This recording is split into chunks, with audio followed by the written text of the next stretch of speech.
जमीन लिया है। तो आप बताओ, ये अपने को आदिवासियों के हितैषी कहते और आदिवासियों को ही ठगा है, आदिवासियों को ही लूटा है।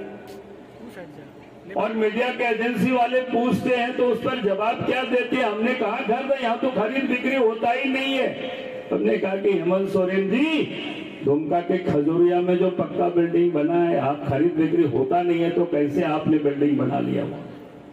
और रांची में भी ढेर सारे घर द्वार बनाए। बड़े झूठ भी ये बोलते हैं बड़े। इसलिए भाई और बहनों, मैं आप सब लोगों से यही कहने के लिए आया हूं। अब नौजवान यहाँ दरे दरे भटक रहे हैं, नौकरी नहीं है, मास्टर की पद खाली पड़ा हुआ है, स्कूलों में मास्टर नहीं, अस्पतालों में डॉक्टर नहीं है। और जब वैकेंसियां निकलती है तो कोर्ट जाकर के रिजेक्ट होता है, कहता है कि वे जानबूझ करके ऐसे नियमावली बनाते हैं।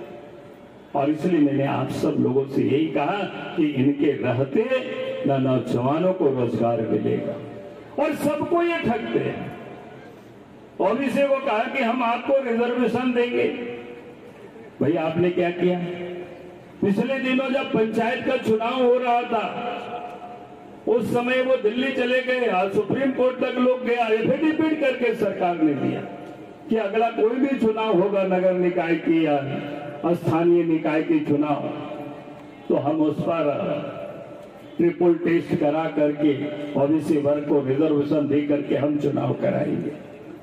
और लेकिन उसके बाद क्या किया? पंचायती क्या कहते नगर निकाय के चुनाव की उन्होंने घोषणा कर दी। और इसके बाद फिर जब कोर्ट गया, देखिए कैसे वो कारीगरी करते हैं। जब लोग कोर्ट गया तो कोर्ट को कहा कि नहीं, अब हम करा करके हम चुनाव कराएंगे। और उसमें से एफिडेविट करके दिया है कि हम पिछड़ा आयोग से हम कराएंगे। और पिछड़ा आयोग की हालत क्या रखा है?